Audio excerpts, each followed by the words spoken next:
Wakil Menteri Kesehatan, Benyamin Paulus Octavianus, mengungkapkan bahwa sejumlah fasilitas kesehatan di Aceh, Sumatera Utara, dan Sumatera Barat telah beroperasi kembali pasca bencana.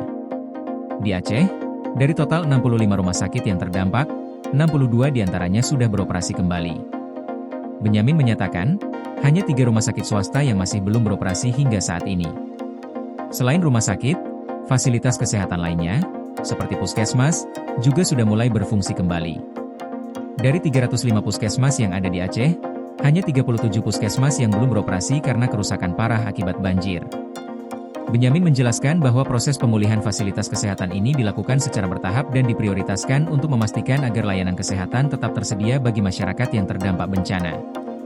Lebih lanjut, Benyamin juga menyampaikan bahwa hampir seluruh rumah sakit di Sumatera Utara dan Sumatera Barat sudah beroperasi kembali. Hanya 4 puskesmas di Sumut yang belum beroperasi.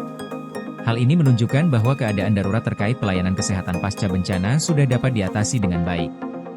Namun, Benyamin menekankan bahwa masih ada beberapa hal yang perlu segera dipersiapkan, terutama terkait pengadaan obat-obatan untuk kebutuhan pasca bencana, seperti obat untuk mengatasi diare dan penyakit akibat kekurangan air bersih. Saat ini, Kementerian Kesehatan memprioritaskan penyediaan obat-obatan yang lengkap dan pengendalian penyakit, dengan menempatkan perwakilan di titik-titik bencana untuk mempermudah koordinasi.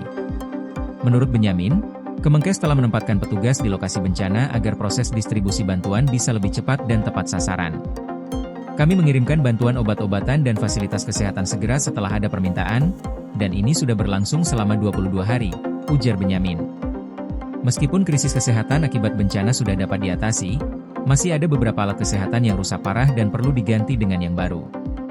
Sementara itu, Direktur Utama Bulog, Ahmad Rizal Ramdhani, meyakinkan masyarakat bahwa stok beras di wilayah bencana Sumatera aman dan mencukupi. Rizal menyebutkan, di Aceh, saat ini ada 82.000 ton beras yang tersedia, sementara di Sumatera Utara terdapat 25.000 ton, dan di Sumatera Barat ada sekitar 7.000 ton beras. Dengan stok tersebut, Rizal memastikan bahwa kebutuhan masyarakat di lokasi bencana dapat dipenuhi dengan baik. Lebih lanjut, Rizal menjelaskan bahwa Bulog telah melakukan kerjasama dengan TNI, Polri, BNPB, dan pemerintah daerah untuk memastikan distribusi beras berjalan lancar ke daerah-daerah yang terdampak, terutama ke wilayah terpencil dan terisolasi. Pendistribusian beras dilakukan melalui berbagai jalur, baik darat, laut, maupun udara, kata Rizal. Bulog juga telah melipat gandakan stok beras di 3 lokasi bencana besar di Aceh, Sumut, dan Sumbar, sesuai dengan arahan Presiden Prabowo Subianto dan Kepala Badan Pangan Nasional, Bappenas. Kami berharap dengan penambahan stok ini, masyarakat tidak perlu khawatir tentang kebutuhan pangan mereka, tambah Rizal. Rizal juga memastikan bahwa proses distribusi beras akan terus dilakukan dengan efektif agar tidak ada daerah yang kekurangan pangan. Kami sudah bekerja sama dengan semua pihak untuk memastikan agar bantuan pangan sampai ke masyarakat yang membutuhkan, ujar Rizal. Dengan adanya stok beras yang cukup dan upaya distribusi yang maksimal, diharapkan masyarakat di lokasi bencana dapat segera pulih dan kembali melanjutkan aktivitas mereka. Sebagai tambahan, Rizal berharap agar masyarakat tetap menjaga kerjasama dan solidaritas dalam menghadapi situasi darurat ini. Menurutnya, dengan adanya kerjasama antara pemerintah, masyarakat, dan berbagai pihak terkait, proses pemulihan pasca bencana dapat berjalan lebih cepat dan efektif.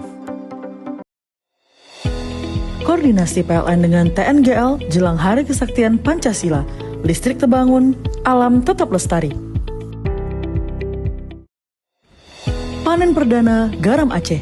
PLN hadirkan energi untuk UMKM di momen menyambut Hari Kesaktian Pancasila.